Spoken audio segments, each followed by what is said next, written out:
Hello student, today the chapter discussion chapter number 7 status of matter. जो हमारे पदार्थ की अवस्थाएं होती हैं इन सभी को पढ़ते हैं।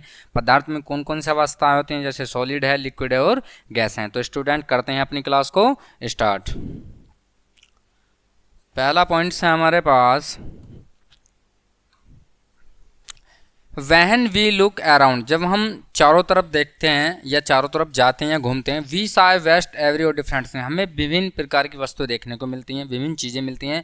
जैसे both living and non living, उसमें बहुत सी वस्तु होती हैं, लिविंग भी होती हैं और नॉन लिविंग भी होती हैं।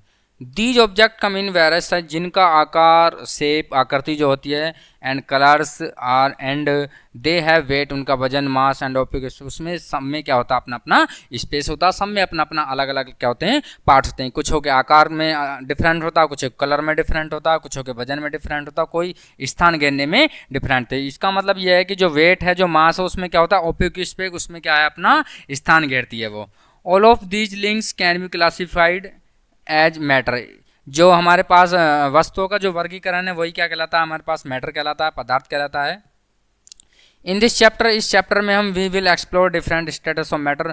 जो पदार्थ हैं उसकी विभिन्न अवस्थाओं को और उसके गुणों के बारे में जानेंगे। In this property characteristic of the state, जो भी हमारे कैरेक्टरिस्टिक्स हैं, जो भी हमारी मैटर्स की जो अवस्थाएं हैं गुणों के आधार पर पदार्थ की, उन सभी को इस चैप्टर में हम पढ़ने वाले हैं। तो पहला है हमारे पास स्टेटस ऑफ मैटर। पदार्थ की क्या क्या अवस्थाएं, मैंने आपको अभी बताया है, पदार्थ की 3 अवस्थाएं होती हैं हमारी। तो matter exist in 3 primary state. जो मैटर एग्जिस्ट करता है किन को, 3 अवस्थाओं का एग्जिस्ट करता है। कौन सी अवस्थाएं हैं, सॉलिड अवस्था है, लिक्विड अवस्था और गैस की अवस्था है। These state determine this physical properties of the matter. जो ये स्टेट जो राज्य स्टेट डिटर्मिनेट करता है वो फिजिकल प्रॉपर्टी करता है, पदार्थ की भौतिक अवस्थाओं को निरूपित करता है। By understanding the characteristic of each state, यह प्रत्येक जो हमारे प्रत्येक राज्य की अवस्थाएं होती हैं, वी कैन ग्रेन्स इनसाइट, जितने भी अंदर होती हैं, व्यवहार, उसके व्यवहार और गुणों के आधार पर जो भी हम प्रॉपर्टीज को डिफरेंट करते हैं गुणों के आधार पर पदार्थ की, सभी के बारे में हम पढ़ने वाले हैं, डिस्कस करने वाले हैं। हमारे पास क्या है, सॉलिड। मैंने आपको बताया सॉलिड ठोस होता है। ठोस क्या होता है, ठोस वह पदार्थ है जिनके बीच अंतराकर्षण अधिक होता है, जो अपना स्थान घेरते हैं, ठीक है। तो solid are characteristic by closely packed into molecules. जो सॉलिड है वो बंधे हुए होते हैं अणुओं से, आकर्षण बल के कारण क्लोज बंधे होते हैं, बड़े डीपली बंधे होते हैं। That exit a strong force attraction among them, क्या है उनके बीच जो अट्रैक्शन होता है वो बहुत ही मजबूत होता है, जो आकर्षण बल होता है वो क्या होता है, बहुत ही मजबूत होता है। Due to this strong force the molecules are unable to move freely and are ill fix a position. क्योंकि जो इसमें मॉलिक्यूल्स होते हैं वे बहुत ही आसानी से अपने आप को क्या करते हैं, मूव करते हैं। क्या करते हैं, मूव करते हैं, चलते फिरते रहते हैं। इसमें जो कण होते हैं, मॉलिक्यूल्स होते हैं। एज ए रिजल्ट, इसके बाद एक रिजल्ट मिलता है, solid have a definite shape and volume. जो सॉलिड होता है, जो ठोस होता है, उसका एक निश्चित आयतन होता है और आकार भी क्या होता है, निश्चित होता है। दे maintain their shape and the amount of space, इसी के कारण ये अपने अवस्थाओं को, जो इनके स्पेस होता है उसको मेंटेन करे रखते हैं पर्याप्त मात्रा में, जो भी इनके खालिस्तान होते हैं। Occupy making them generally hard substance, इसमें बहुत ही कठोर अवस्थाएं पाई जाती हैं, बहुत ही कठोर पदार्थ मिलते हैं। एग्जाम्पल ऑफ सॉलिड इंक्लूड, इसमें कुछ एग्जाम्पलों को इंक्लूड किया गया है, जैसे हमारे पास रॉक्स हुआ, पर्वत हुआ, मेटल हुआ, पदार्थ हुआ, और जितने भी हमारे वुडन ब्लॉक होते हैं, इसमें सभी पदार्थ की ये ठोस अवस्था में इनको काउंट किया गया है। अब हमारे पास क्या है स्टूडेंट्स, है लिक्विड। लिक्विड आपको पता ही है, लिक्विड तो बहुत तरल पदार्थ होता है, बहुत छोटा पदार्थ होता है, क्योंकि इनके बीच आकर्षण बल नहीं होता और ये एक पैकेट की तरह फैलते भी नहीं है, तो फैल जाते हैं। Liquid on the other hand है molecules that are less close, इसमें क्या होता है, जो मोलिकुलर होते हैं, जो अणु होते हैं, वो बहुत ही लूजली तरीके से, क्लोजली, बहुत ही कमज़ोर तरीके से, मतलब लेस, बहुत ही कम तरीके से आपस में क्या होते हैं, बंधे हुए होते हैं। कंपेयर्ड ऑन सॉलिड, सॉलिड की तुलना में, जो हमारे पास सॉलिड होते हैं उन ठोसों की तुलना में ये क्या है, कम बंधे हुए होते हैं। The force of attraction between the molecules in liquid weaker then, जो इनके बीच जो आकर्षण बल होता है वो सॉलिड की अपेक्षा क्या होता है, लेस होता है। ठोसों की अपेक्षा क्या होता है, ये कम आकर्षण बल रखते हैं। Consequently liquid molecules have their freedom to move free with in liquid, क्या है, ये द्रव में जो अणु हैं इनके ये आसानी से मूव नहीं कर पाते हैं।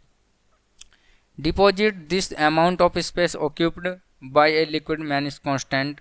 इसमें कुछ जो डिपॉजिट क्या है, इसमें खाली जो इनके रिक्त स्थानों की उसकी मात्रा को लिक्विड रिमेन्स कांस्टेंट जो द्रव स्थिर रखते हैं रिगार्डिस बाय कंटेनर। जब हम इसको कंटेनर में प्योर रखते हैं, किसी भी द्रव के पात्र में रखते हैं, तो वो इसमें इस मात्रा क्या होती है, इनकी स्टे होती है।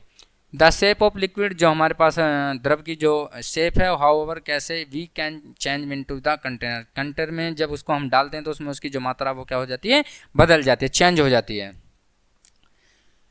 This can be observe we pouring water a jug into glass. जब हम जल को गिलास से जग से गिलास में डालते हैं तो उसमें जो कंटेनर की जो मात्रा होती है वो चेंज हो जाती है, उसका आकार चेंज होता है, क्योंकि उसमें वो भर जाता है। The water takes the shape of the glass. जब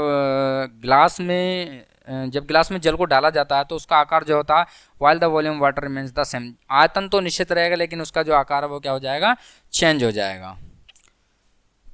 कॉमन एग्जाम्पल है लिक्विड में, वाटर है, मिल्क एंड ऑयल, ये सबसे साधारण उदाहरण है। अब क्या हमारे पास स्टूडेंट्स, गैस है। गैस क्या है, अनलाइक सॉलिड एंड लिक्विड, ठोस और लिक्विड की तुलना में जो हमारे पास सॉलिड है, जो द्रव, उसकी तुलना में गैसेज है मॉलिक्यूल्स बहुत वेरी लूजली। जो ये बंधे हुए होते हैं बहुत ही, इनकी तुलना में बहुत हल्के बंधे होते हैं, कमज़ोर बंधे होते हैं, मतलब ये आपस में ना के बराबर बंधे हुए होते हैं। And have a week forces of attraction, इनके बीच जो अट्रैक्शन होता है वो भी बहुत कम होता है। एज ए रिजल्ट इससे यह पाया गया कि gas molecular have a ability from free and not confined specific position. अपनी स्थिति के कारण ये मूव नहीं कर पाते हैं, इनके कण जो मूव नहीं कर पाते हैं गैसेज के। जैसे गैसेज में इंक्लूड किया गया है, therefore do not have a definite shape, इनका कोई भी निश्चित आकार और आयतन नहीं होता है। इंस्टेंट इसके बावजूद भी they occupy the entire shape of the container which is the cap. जब इनको कंटेनर में डाला जाता है तो जहाँ पे ये सुरक्षित रहती हैं। जैसे फॉर एग्जाम्पल है, इसमें बताया गया है कि वाहिन एक बोतल लेते हैं जिसमें परफ्यूम से भरी हुई होती है, ओपन इन द कॉर्नर। जब उसको रूम में रखा जाता है, बोतल को, भरी हुई बोतल को कंटेनर से, इत्र बोलते हैं जिसे, तो वो क्या करता है, it's fragment spread through outside the entire room. तो वो उसमें जो उसका रूम होता है उसमें क्या होती है, उसको सुगंधित कर देती है रूम को। तो the ability of gases to expand fill their container makes them highly compressible.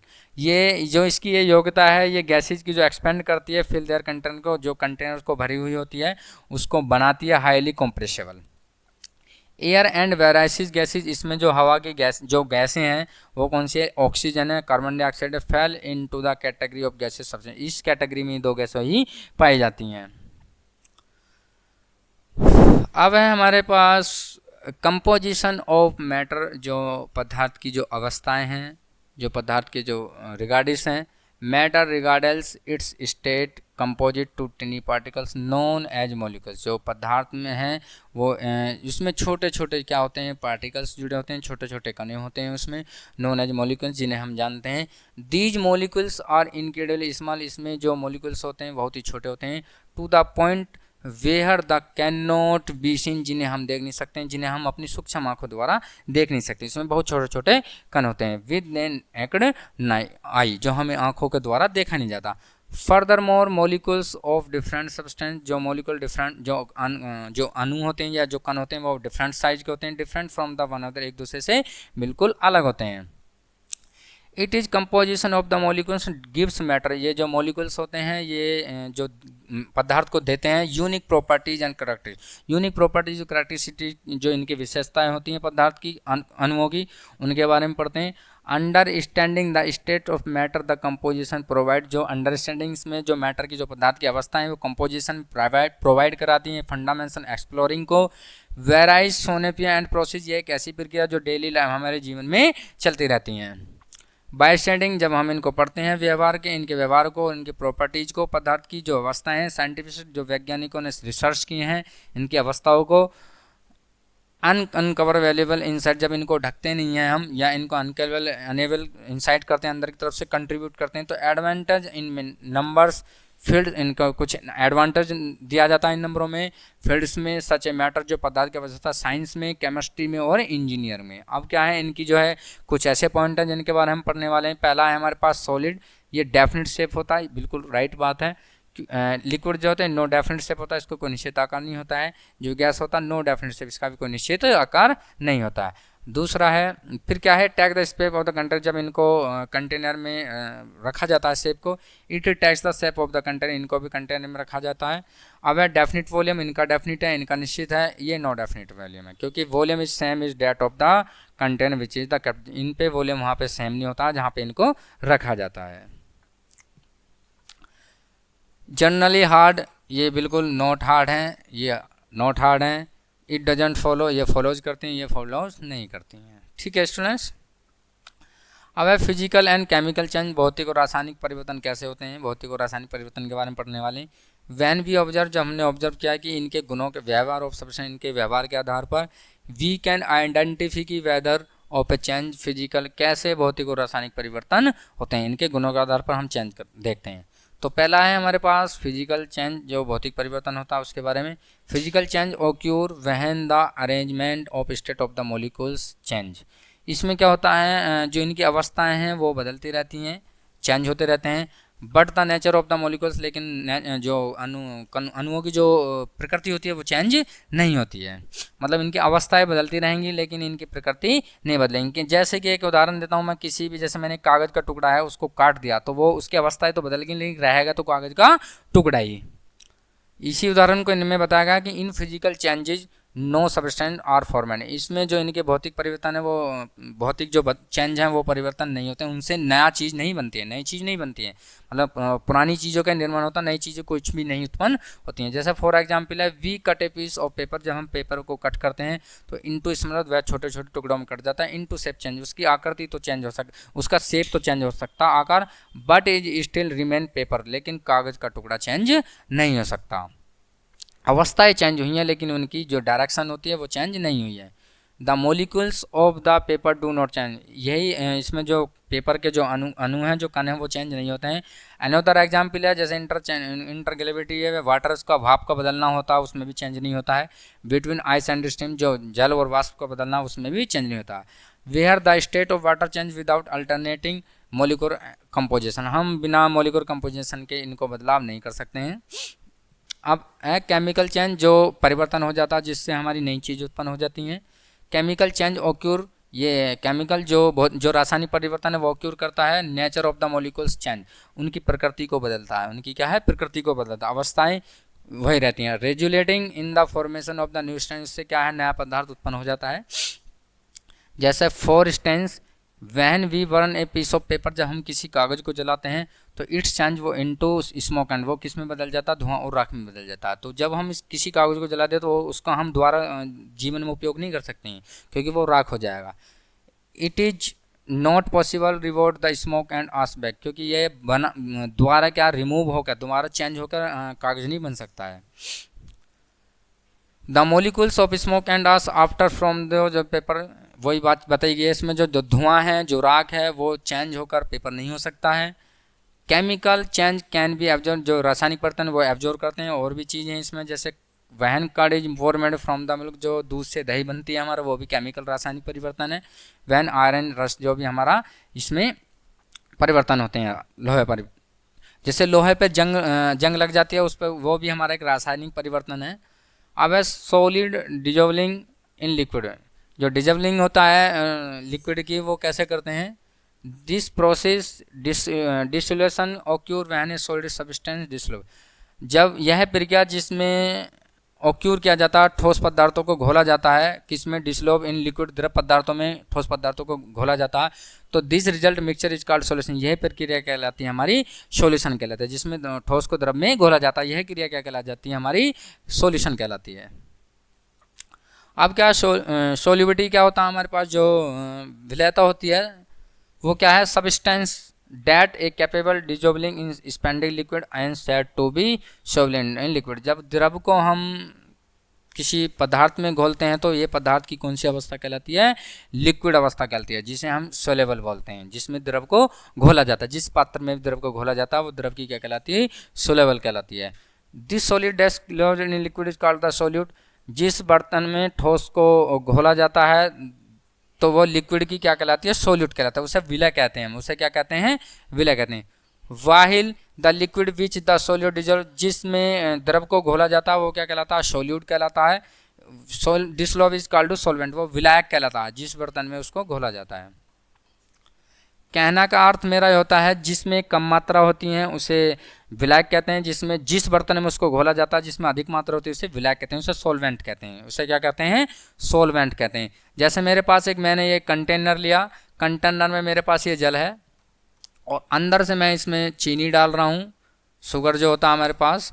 जब मैंने इसमें चीनी डाली तो इसकी जो मात्रा है, जो चीनी है वो हमारा सॉल्व होगा, सोल्यूट होता है, और जो ये हमारे पास जो अंदर वाटर है ये हमारा क्या हो जाएगा? सॉल्वेंट हो जाएगा। क्या हो जाएगा? सॉल्वेंट हो जाएगा। ठीक है। अब the resulting mixture of the solute and solvent, यही क्रिया जो विलय और विलायक का जो मिश्रण है वो क्या कहलाती है? सॉल्यूशन कहलाती है। क्या कहलाती है? सॉल्यूशन। अब क्या है, वहन ए सॉलिड सोल्यूट, जब हम ठोस को घोलते हैं, एडिड टू लिक्विड, द्रव में घोलते हैं, तो सॉल्वेंट स्टार्ट क्या है? सॉल्वेंट जो है वो स्टार्ट हो जाता है। Solid particles fill the empty, वो भरा हुआ होता है ठोस पदार्थों से। इसमें बिटवीन लिक्विड मॉलिक्यूल्स, उसमें मॉलिक्यूल अणुओं के जो मॉलिक्यूल्स होते हैं बीच में।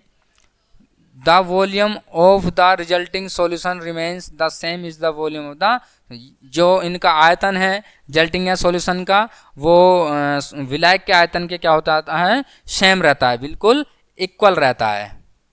For example when we add sugar to water straight, जब हम चीनी और जल का मिश्रण लेते हैं तो the sugar particle dissolve in water, जो चीनी के कण होते हैं वो इसमें डिसलॉव हो जाते हैं, घुल जाते हैं, क्रिएटिंग ए शुगर सॉल्यूशन। यही क्रिया हमारी शुगर सॉल्यूशन कहलाता है। सिमिलरली इसी प्रकार जब हम साल्ट लेते हैं, नमक को लेते हैं, जब उसको हम जल में घोलते हैं तो वो भी क्या हो जाता है? इसमें घुल जाता है। वो भी क्रिया क्या कहलाती है? हमारी सॉल्यूशन क्रिया कहलाती है। अब हमारे पास गैसेज डिसॉल्विंग इन लिक्विड, जो गैसों को घोला जाता है।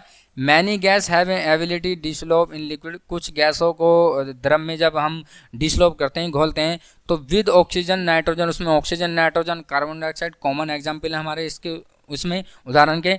वहने गैसेज, जब हम गैसों को घोलते हैं तो इन्हें लिक्विड द्रव में घोलते हैं तो फ्रॉम ए सॉल्यूशन, यह भी प्रक्रिया हमारी क्या कहलाती है? सॉल्यूशन कहलाती है। गैसेज कैन डिसॉल्व, जब हम इसको गैस को घोलते हैं इन लिक्विड में, स्पेसिफिक कंडीशन, यह हमारी एक कंडीशन क्या होती है? स्पेसिफिक होती है। फॉर एग्जांपल है जैसे इसमें हमारे पास कार्बन डाइऑक्साइड को जब हम घोलते हैं तो ये किस में बदल जाता है? सोडा वाटर में, सॉफ्ट ड्रिंक में। जो हमारे पास सोडा वाटर होता है उसको, उसमें ये चेंज हो जाता है अंडर द प्रेशर, जो भी है इसकी अंडर प्रेशर क्रिया होती है। जब हम कार्बन डाइऑक्साइड को घोलते हैं तो जल में ये सोडा वाटर बनाता है, ठीक है, जो पीने के योग्य हो जाती है। वहन द बॉटल इज ओपन, जब हम बॉटल को खोलते हैं तो बॉटल में क्या? डिसॉल्व, जो घुली हुई कार्बन डाइऑक्साइड है वो एक्सपेक्ट रिपाइडली, बहुत ही तेजी से अपने स्थान को, फ्रॉम बबल्स, उसमें गुब्बारे, जो हमारे बुलबुले होते हैं वो बहुत ही, जब हम उसको खोलते हैं तो उसमें जो गुब्बारे होते हैं बुलबुले वो क्या ऊपर की तरफ उठते हैं। सिमिलरली इसी प्रकार वाटर बॉडीज सच ए लेक्स, जो हमारी बॉडीज होती हैं उसमें जो हमारा जल होता है वो लेक्स से, रिवर से एंड जो हमारे पास समुद्र होते हैं, कंटेन रिजर्व घुलते हैं ऑक्सीजन में, उसमें ऑक्सीजन की मात्रा घुलती है। वो किस में मदद करती हैं? जो भी पानी में हमारे जानवर रहते हैं उनको सांस लेने के लिए। Plants and animals that live in water, जो भी हमारे पौधे और जानवर रहते हैं जल में, रिले इन दिस डिसॉल्व, इनको घोलकर ऑक्सीजन की सहायता से अपने आप को सांस लेते हैं इसमें। अब क्या है हमारे पास? अंडरस्टैंडिंग, जो भी हमारी क्रियाएं हैं उसमें डिफरेंट स्टेट, जितने भी हमारे डिफरेंट स्टेट देखने को मिलते हैं पदार्थ की विभिन्न अवस्थाएं, यही प्रक्रिया जो होती है हमारी प्रोसेस डिसोल्यूशन, जिसमें घुल जाते हैं ये गैस, जो हमारी गैस सोलिबिलिटी होती है, जो गैस हमारी घुलती है। Provide with other valuable insight in व्यवहार, हमारे गुणों के और व्यवहार के आधार पर इनकी व्यवस्थाएं पाई जाती हैं। बाय स्टैंडिंग, इसके बावजूद भी हम ये जो फेनोमेना साइंटिस्ट ने जो अनकवर खोजे की हैं, जो साइंटिस्टों ने जो वर्गीकरण गुणों के आधार पर जो चीज़ों को महत्व दिया है, under playing principle that govern the properties and transformer matter, जो उसने पदार्थ की अवस्थाओं को, बदलने वाली अवस्थाओं को गुणों के आधार पर जो चेंज किया उन सभी को इसमें दर्शाया गया। जो भी जितनी भी अवस्थाएं हुई हैं इन सभी का क्या किया गया है? वर्गीकरण किया गया, इनको ट्रांसमोशन किया गया है। Exploring the various state of the matter in the interaction and change our understanding of the world around us contribute advantage in field. हमारे चारों ओर जो भी क्षेत्र हैं, जो हमारे वातावरण के चारों ओर जिसमें हम परिवेश में रहते हैं, उसमें जितनी भी हमारे पदार्थ की अवस्थाएं जो अनचेंज हुई हैं, जो गुणों के आधार पर इनका वर्गीकरण क्या है, इन सभी को इसके बारे में हमें डिस्कस किया गया है। जैसे उसमें केमिस्ट्री में हो या कोई मेटेरियल्स पदार्थ हो या साइंस में हो या बायोलॉजी में, इन सभी का वर्गीकरण हमने अपने वायुमंडल के चारों ओर वातावरण में रहकर किया है।